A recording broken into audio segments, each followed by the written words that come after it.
नमस्कार दोस्तों, स्वागत है आपका अपने YouTube channel MP GK with DK में। तो आज मैं आपके लिए लेकर आया हूं एमपीपीएससी के लिए एमपी जीके की सीरीज का पार्ट 2। अगर आपने पार्ट 1 नहीं देखा तो उसे आप जाकर देख सकते हैं, वीडियो की लिंक डिस्क्रिप्शन में। ओके, और मैं आपसे कहना चाहूँगा कि अगर अभी तक आपने हमारा यूट्यूब चैनल सब्सक्राइब नहीं किया है तो प्लीज़ जल्दी से सब्सक्राइब कर लीजिए। बगल में जो बेल आइकॉन है उसे बजा दीजिए ताकि मेरी आने वाली वीडियो की नोटिफिकेशन आपके यहाँ पर सबसे पहले पहुँचे। तो चलिए वीडियो को स्टार्ट करते हैं। क्वेश्चन है अपना, मध्य प्रदेश राज्य का भौगोलिक क्षेत्रफल कितना है? ए 30-82-52 वर्ग किलोमीटर, बी 40-82-52 वर्ग किलोमीटर, सी 50-82-45 वर्ग किलोमीटर या डी 35-82-45 वर्ग किलोमीटर। तो इसका करेक्ट आंसर होगा ऑप्शन ए 30-82-52 वर्ग किलोमीटर। मध्य प्रदेश राज्य का भौगोलिक क्षेत्रफल 30-82-52 वर्ग किलोमीटर है अभी वर्तमान में। ओके, चलिए अगला प्रश्न देख लेते हैं। अगला प्रश्न है अपना, क्षेत्रफल की दृष्टि से भारत में मध्य प्रदेश का कौन सा स्थान है? ए पहला स्थान, बी दूसरा स्थान, सी तीसरा स्थान या डी चौथा स्थान। तो इसका करेक्ट आंसर होगा ऑप्शन बी दूसरा स्थान। क्षेत्रफल की दृष्टि से भारत में मध्य प्रदेश का दूसरा स्थान है अभी वर्तमान में। ठीक है, पहले क्षेत्रफल की दृष्टि से भारत में मध्य प्रदेश का पहला स्थान था। ठीक है, जब मध्य प्रदेश राज्य से छत्तीसगढ़ राज्य को अलग नहीं किया गया था तब पहला स्थान था। जब मध्य प्रदेश से छत्तीसगढ़ राज्य को अलग कर दिया गया, अब मध्य प्रदेश का दूसरा स्थान हो गया है क्षेत्रफल की दृष्टि से। ओके, पहले स्थान पर है राजस्थान। ओके दोस्तों, चलिए अगला प्रश्न देख लेते हैं। अगला प्रश्न है अपना, मध्य प्रदेश राज्य कितने राज्यों से घिरा हुआ है? ए 3, बी 4, सी 5 या डी 6। तो इसका करेक्ट आंसर होगा ऑप्शन सी 5। मध्य प्रदेश राज्य 5 राज्यों से घिरा हुआ है। चलिए मैं आपको यहाँ पर थोड़ा सा मैप की तरह बता देता हूँ ताकि आपको अच्छे से क्लियर हो जाए। ओके, ये रहा अपना मध्य प्रदेश का मैप। जानता हूँ थोड़ा सही नहीं बना है, ठीक है, आपके लिए समझाने के लिए काफ़ी है। ठीक है, यहाँ पर है उत्तर प्रदेश, ठीक है दोस्तों, यहाँ पर है छत्तीसगढ़, यहाँ पर है महाराष्ट्र, यहाँ पर है गुजरात और यहाँ पर है राजस्थान। ठीक है, उत्तर प्रदेश उत्तर की ओर है, ठीक है, छत्तीसगढ़ पूर्व की ओर है और महाराष्ट्र दक्षिण की ओर है और गुजरात पश्चिम की ओर है और ये बचा अपना राजस्थान, ये उत्तर पश्चिम की ओर है। ठीक है दोस्तों, ये उत्तर पश्चिम की ओर है। ओके दोस्तों, तो आपको यहाँ पर ये क्लियर हो गया होगा। चलिए अब अगला प्रश्न देख लेते हैं। अगला प्रश्न है अपना, मध्य प्रदेश के पश्चिम में निम्न में से कौन सा राज्य पड़ता है? अभी मैंने आपको बताया था। तो यहाँ पर ऑप्शन दिए हैं, ए राजस्थान, बी गुजरात, सी छत्तीसगढ़ या डी महाराष्ट्र। तो इसका करेक्ट आंसर होगा पश्चिम में बी गुजरात। मध्य प्रदेश के पश्चिम में गुजरात राज्य पड़ता है। अभी मैंने आपको यहाँ पर बताया था, ये था अपना मध्य प्रदेश का मैप। इसमें यहाँ पर था छत्तीसगढ़, यहाँ पर था उत्तर प्रदेश, यहाँ पर था राजस्थान, यहाँ पर था गुजरात और यहाँ पर था महाराष्ट्र। तो ये क्या है? ये पूर्वी तो है और ये उत्तर है, ये दक्षिण है और ये पश्चिम है। तो ये क्या कह रहा है कि मध्य प्रदेश के पश्चिम में कौन सा राज्य पड़ता है? तो कौन सा पड़ रहा है? गुजरात पड़ रहा है ना। तो बस यही इसका करेक्ट आंसर हो गया। ओके, चलिए अगला प्रश्न देख लेते हैं। अगला प्रश्न है अपना, निम्न में से किस राज्य की सीमा मध्य प्रदेश से नहीं लगती? अभी मैंने आपको बताया था, ए राजस्थान, बी बिहार, सी गुजरात या डी महाराष्ट्र। तो इसका करेक्ट आंसर होगा ऑप्शन बी।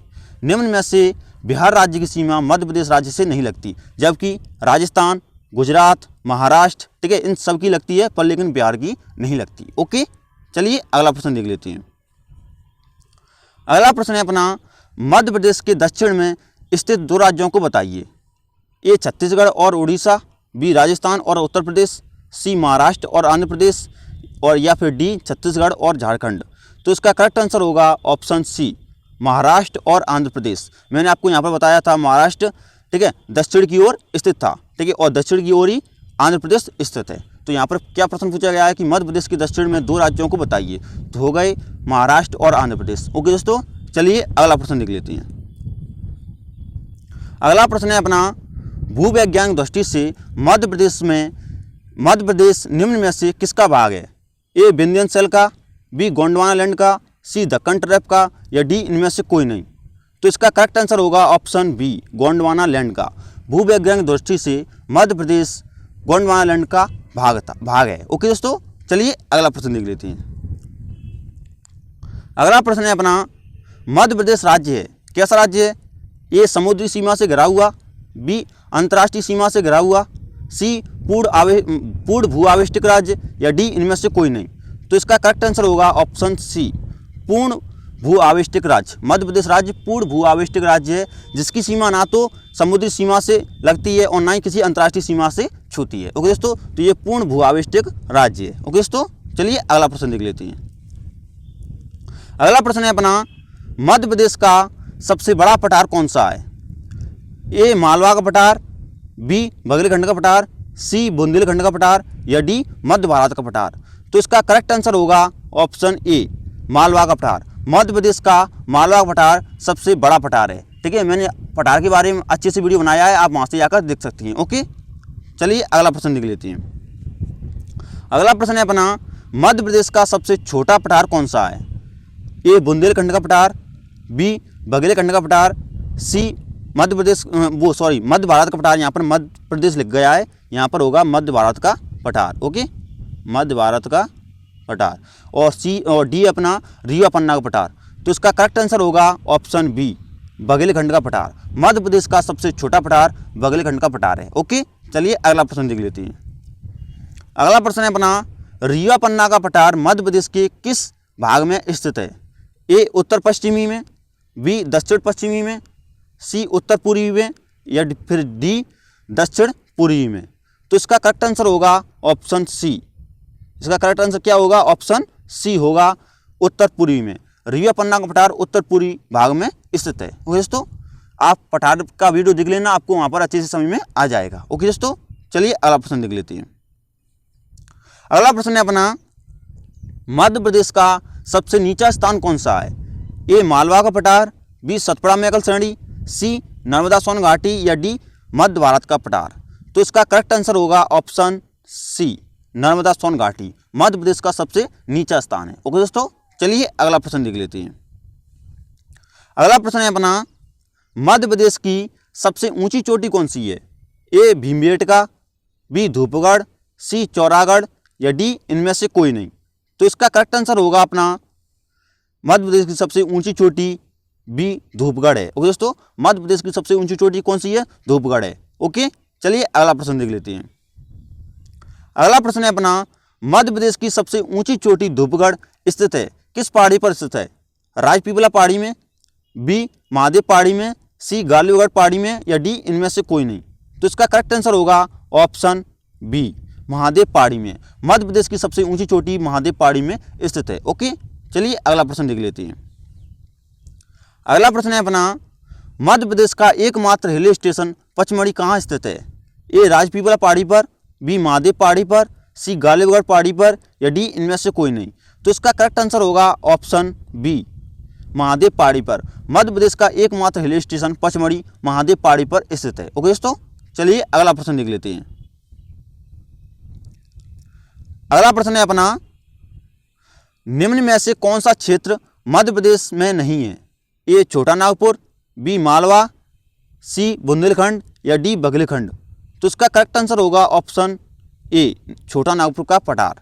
निम्न में से छोटा नागपुर क्षेत्र मध्य प्रदेश में नहीं है। ओके, चलिए अगला प्रश्न देख लेते हैं। अगला प्रश्न है अपना, चंबल घाटी मध्य प्रदेश के किस पठार में स्थित है? ए बघेलखंड के पठार में, बी बुंदेलखंड के पठार में, सी मध्य भारत के पठार में, या फिर डी रीवा पन्ना के पठार में।